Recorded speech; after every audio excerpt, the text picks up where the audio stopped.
நாகை அருகே கல்லாரில் பழமையான ஹலிபத்து ஷேக் முஹைதீன் ரிபாய் தர்காவின் 425ஆம் ஆண்டு கந்தூரி விழா கத்தி வைத்து சாகசம் செய்து வழிபட்ட பக்கீர்மார்கள்.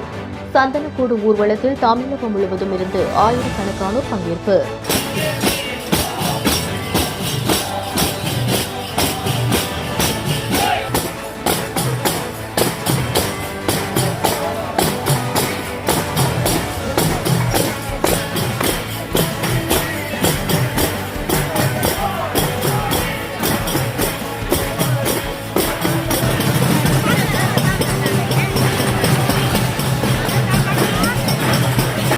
நாகப்பட்டினம் மாவட்டம் கல்லாரில் 400 ஆண்டுகளுக்கு மேல் பழமையான காரணக்கடல் ஹலிபத்து ஷேக் முஹைதீன் ரிவாய் தர்காவில் கந்தூரி விழா நடைபெற்றது. 425ஆம் ஆண்டு கந்தூரி விழா கடந்த 15ஆம் தேதி கொடியேற்றத்துடன் தொடங்கியது. கந்தூரி விழாவின் முக்கிய நிகழ்ச்சியான ரிவாய் தரிகா எனப்படும் கத்தி விளையாட்டு இரவு அதிவிமர்சையாக நடைபெற்றது.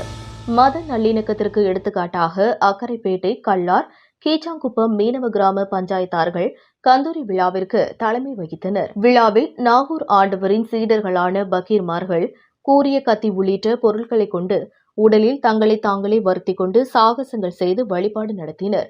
இதில் தமிழகம் முழுவதும் இருந்து ஏராளமான இஸ்லாமியர்கள் கலந்து கொண்டு எலுமிச்சை சாறு படையலிட்டு வேண்டுதல் நிறைவேற துவா செய்த மலர் மாலை பிரசாதமாக வாங்கி சென்றனர்.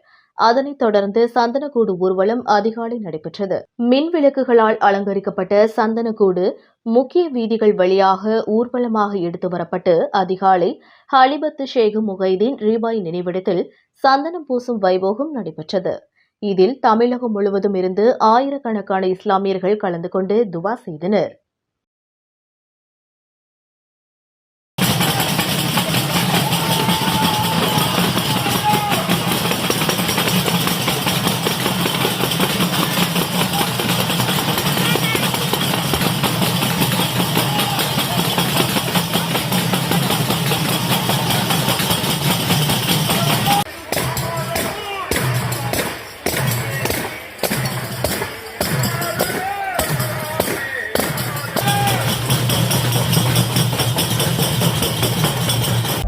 உண்மை செய்திகளை உடனுக்குடனும் துல்லியமாகவும் தெரிந்து கொள்ள விடியல் தமிழ் நியூஸ் சேனலை சப்ஸ்கிரைப் பண்ணுங்க.